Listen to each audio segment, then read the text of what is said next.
인터뷰를 시작을 해야 되는데 일단 용어부터 뭐라고 해야 될지 정리가 안 되는데 가상화폐, 가상자산, 암호화폐 뭐 하여간 다양하게 불리는데요. 이 투자자 10명 가운데 6명이 2030 세대라고 하죠. 자, 이 가상화폐 문제를 어떻게 다뤄야 되느냐, 제도적으로 어떻게 접근해야 되느냐 논란이 거셌는데 이런 차에 더불어민주당 정책위 부의장을 맡고 있는 이용우 의원이 다음 주에 가칭 가상자산업법을 발의를 한다고 합니다. 그래서 오늘 스튜디오로 모셨는데요. 좀 자세한 이야기 좀 나눠보고요. 당 지도부 정비도 일단 마무리를 했습니다. 초선 의원으로서 이걸 어떻게 평가하는지 이 얘기도 좀 함께 나눠보도록 하겠습니다. 어서 오세요, 의원님. 예, 안녕하세요. 네, 의원님은 가상자산으로 그러니까 개념 정리를 하신 겁니까? 예. 가상자산. 가상자산이라고 하면 어떻게 그러니까 범위가 어떻게 되는 겁니까, 정리라면? 보통 보면은 그 블록체인 기술 이거를 사용한 디지털 화폐는 암호자산으로 암호화폐는 암호자산을 표현하는 게 정확한데요. 블록체인 기술이 사용됐냐 안 사용되지 않았느냐에 관계없이 네. 이 교환하고 가치 저장할 수 있는 무형의 자산이면 가상 자산으로 용어를 통일하자고 하는 게 국제 자금 세탁 방지 기구의 권고입니다. 국제 용어가 됐습니까? 예, 이제 가상 자산으로. 예. 약간의 성격이 이제 조금 다르긴 하지만 예. 일반적으로는 가상 자산으로 표현하자. 그리고 우리나라 특검법도 가상 자산으로 분류하고 있습니다. 그럼 이제 공식 용어는 가상 자산으로 하면 되겠네요. 그렇죠. 자, 그러면 이제 가상 자산업법을 그럼 이제 그 다 준비는 끝내신 거죠? 거의 이제 마지막 문구. 발의는 정확히 언제 하십니까? 이번 주 중으로 가능할 것 같습니다. 이번 주 다음 주가 아니라 이번 주. 이제 그 주말에 다음 주라 해서 이번 주가 되는 거군요. 서명은 다 받으셨고요. 뭐 충분히 받을 수 있습니다. 내용 좀 소개해 주세요. 어떤 내용입니까? 가상자산 거래소가 있는데 과연 그 거래소가 뭘 해야 되는지. 그렇죠. 그러면 제일 중요한 건 내가 파는 코인이 어떤 성격이라는 걸 알려주는가. 그러니까 자기 가게에서 파는 물건이 뭔지는 알려줘야 될 거 아닙니까? 그렇죠. 그걸 명확하게 하는 거. 그러니까 백서를 공시하라는 것. 백서를. 그렇죠.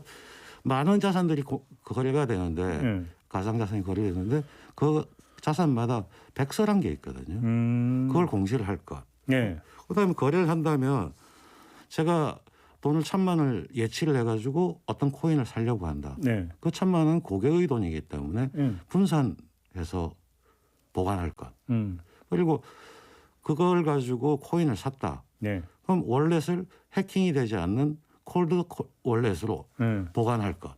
그래야지만 해킹 문제가 발생할 수 있구나. 그렇죠. 예. 그래야지만 가상 거래소가 파산을 하가 문제가 생기더라도 고객 돈은 따로 보관되니까 증권 거래의 경우도 증권사가 주식을 가지고 있지 않잖아요. 그러니까 거래의 투명성과 투자자 보호. 그렇죠. 이 두 가지가 주된 목적이다. 그렇죠. 그다음에 이제 과세를 하려고 하면 중요한 게 이게 내 돈이냐, 빌린 돈이냐, 남의 돈이냐, 자금 세탁이 됐느냐. 그렇죠, 그렇죠. 그런 거는 확인해라. 이게 자금 세탁 용도로도 쓰일 수 있겠네요. 그럼요. 이 불법 거래 해외 이런 것 쪽으로 많이 사용됩니다. 최근에 뭐 어떤 회사에 해킹을 해가지고 돈을 지급할 걸 암호화폐로 해라. 이렇게 요구를 하고 이런 현상이 있으니까. 해커가 요구하는 게 암호화폐로 내놔라? 네.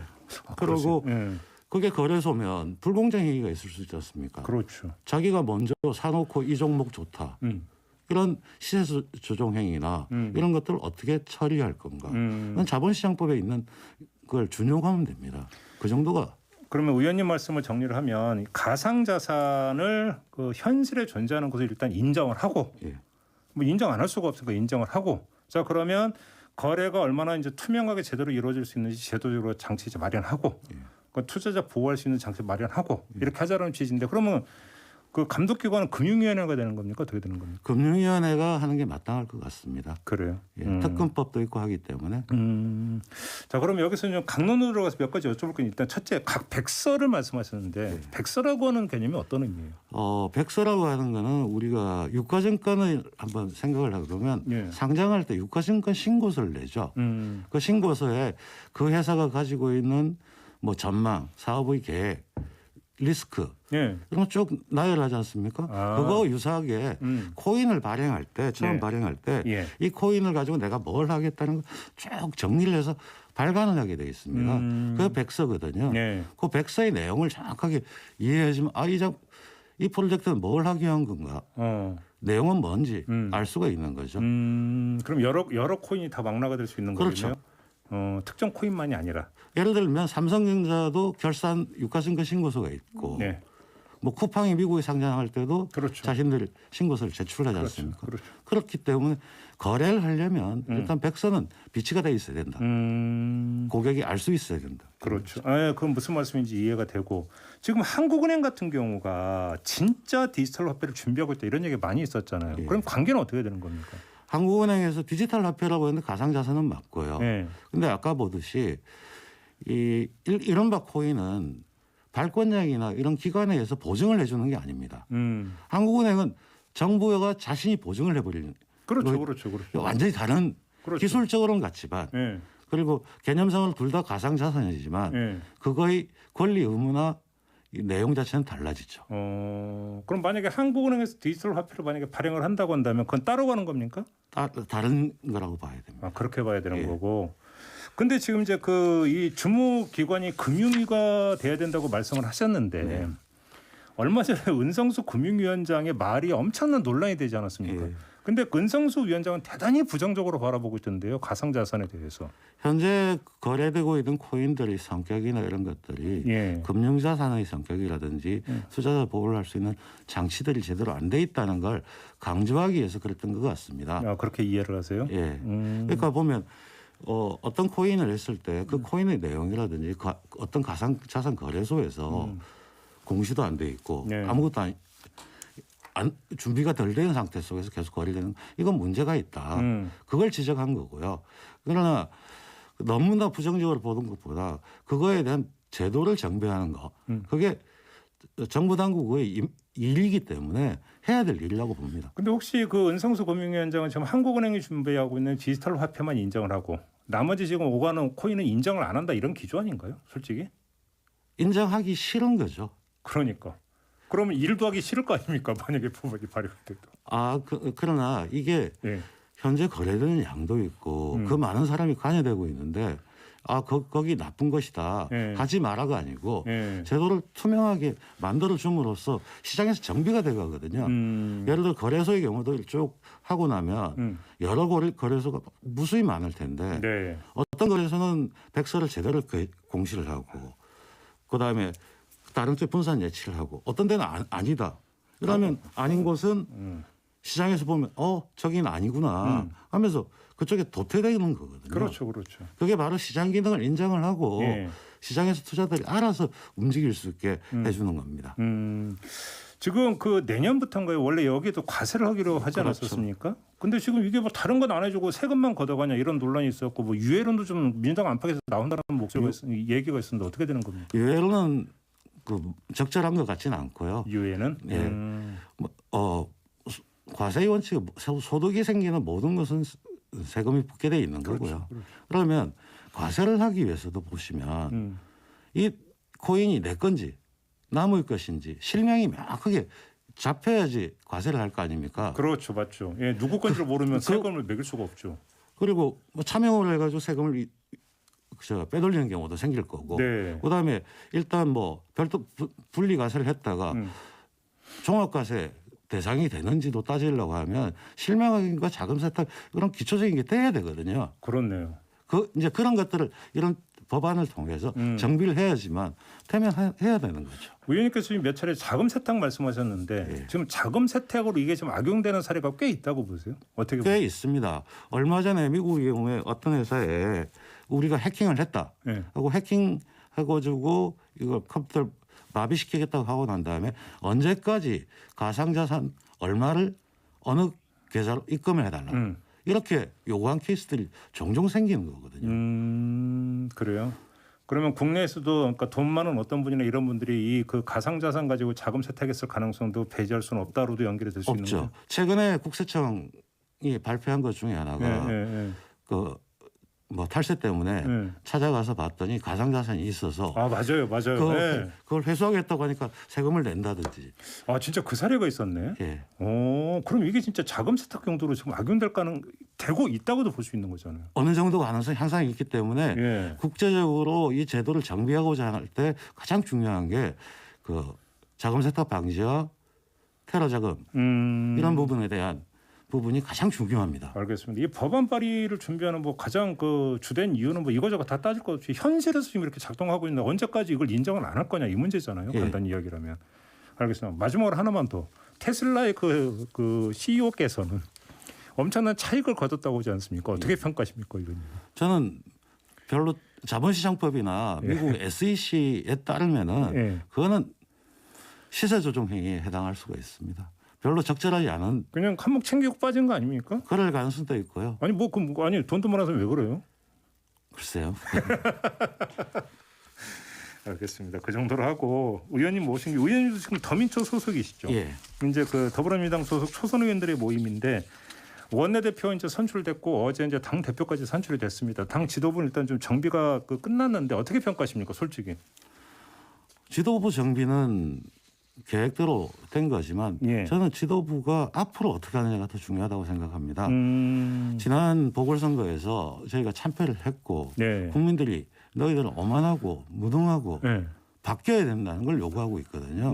그러면 저희가 바뀌었습니다. 아무리 주장해도 중요한 게 아니고 저희 태도와 앞으로 행동이 아 쟤들 진짜 바뀌고 있구나. 네. 이런 모습을 보이지 않는 한 예. 상당히 어려울 수 있다고 봅니다. 그러면 인물로 놓고 보면 별로 안 바뀌었다. 이렇게 평가하십니까? 현재 상태로는 국민들이 평가하실 건데요. 현재 상태는 그런 상태지만 앞으로 법안이나 정책을 다루는 태도 예. 이런 부분들이라든지 접근하는 방법 예. 이게 달라져야죠.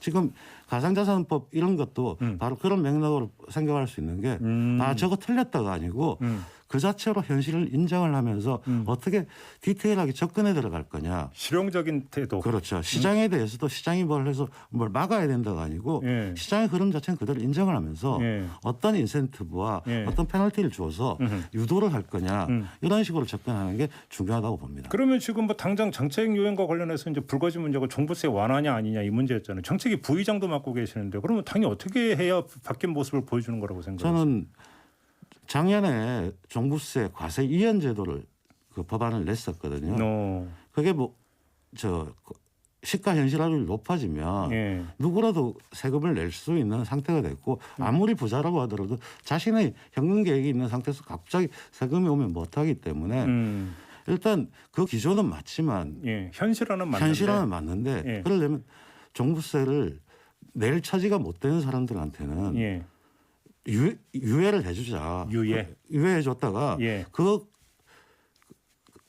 부동산을 팔거나 상속하거나 증여할 때는 현금이 생기지 않습니까? 네네네. 그때 회수 받으면 된다. 오. 그게 지난 4월 20일 날 대정부 질문에서 했었고요. 그런데 예. 홍남기 총리 권한대행은 그 방향은 맞는데 실행하는데 행정상 좀 어려움이 있다. 이렇게 말씀을 하셨거든요. 네. 저는 그 말을 듣고도 참 답답하게 왜요? 행정상의 어려운 거는 공무원들이 해야 될 일이에요. 그렇지 이제 그렇죠. 해야 될 일을 회피하려고 하는 건 문제가 있으면 어떻게 할 건가를 고민을 해야 되는 거지. 그 얘기는 공무원들이 귀찮아한다는 뜻으로 이해할 수밖에 없다 이런 말씀이신가요? 글쎄요. 그 뭐 그러면 지금 의원님께 유예라고 하는 것은 공시가 현실화도 방향이 맞고 그다음에 종부세 부과 기준도 그대로 가지만 다만 세금을 납부할 수 있는 것을 유예를 해주자 이런 말씀이시네요. 그렇습니다. 정리를 하면 예. 이건 또 다른 아니네요. 지금까지 나왔던 논란은 그러니까 9억에서 12억으로 올리냐 마느냐 이거였잖아요. 아주 단순하게. 예. 그건 또 그런 게 아닐 수도 있다. 그렇죠. 접근법이. 그런 게 아닐 수도 있고 또 한 가지 뭐 더 생각해 볼 수 있는 거는 좀 아쉬웠던 부분인데요. 작년에 코로나가 위기가 와서 7, 8월 되면 이게 좀 장기화 된다고 했을 때는 네. 그런 경우에는 그 시가 현실화를 네. 코로나가 종식될 때까지는 좀 유보하는 그러니까 약간 시간을 뒤로 늘릴 수 있는 운영의 묘. 그러니까 방향이 맞다고 해서 이게 맞다고 따르려고 할 것이 아니고 현실에 국민들이 지금 가장 어려운 부분이 있으면 운영의 묘를 가지고 가져가는 게 정책이 아닌가 이렇게 생각합니다. 탄력적 운영이 필요하다 이런 말씀이시네요. 알겠습니다. 지금 하나만 더 여쭙고 마무리할게요. 지금 삼성생명법이 있지 않습니까? 예. 의원님도 이제 거기에 이제 저기 했던 걸로 그러니까 주도하셨던 걸로 알고 있는데 이게 지금 이제 그 삼성의 이제 그 상속 문제가 지금 이제 진행이 되고 있는데 여기도 상당히 영향을 미친다는 게 맞나요? 예, 영향을 줄 겁니다. 어떻게요? 왜냐하면 삼성생명이 가지고 있는 삼성전자 주식을 일부 매각할 게 생기게 됩니다. 이게 이제 그 보험회사는 주식을 3%인가요? 3%. 3% 이상을 못 갖게 돼 있는데 삼성생명 이제 근데 그 3%의 기준이 되는 게 시가냐 아니냐 이거죠. 예, 그렇습니다. 근데 이걸 시가로 하자 이런 얘기가. 시가죠. 그러면 그러니까 초과가 될 수가 있으니까 예. 팔아야 된다. 예. 이러면 이게 지금 그 상속 문제도 직결이 되는 문제가 되는 거예요. 지배력에 영향을 줄 수 있습니다. 그런데 모든 금융자산은 예. 시가로 평가를 하면서 리스크를 분산하라는 게 원칙이거든요. 네. 그 원칙에 따라 하고 보험업법상으로뿐만 아니라 IFRS 17에서도 시가 평가를 하게 돼 있기 때문에 이건 늦추기가 어려운 상황입니다. 근데 아직 국회 통과 안 됐죠. 법안은 제출됐는데 법안 소위에 아직 올라오지도 않고 있어요. 언제 제출됐어요 이게? 저는 작년 9월 달쯤 했습니다. 작년 9월에 발의를 했는데 아직까지 법안 소위에도 안 올라왔다고요? 여야가 합의해야지만 법안 소위에 올리거든요. 야, 통과시킬 의지가 없는 거군요. 간단히 이야기를 하면. 현재까지는 그런 걸로 보입니다.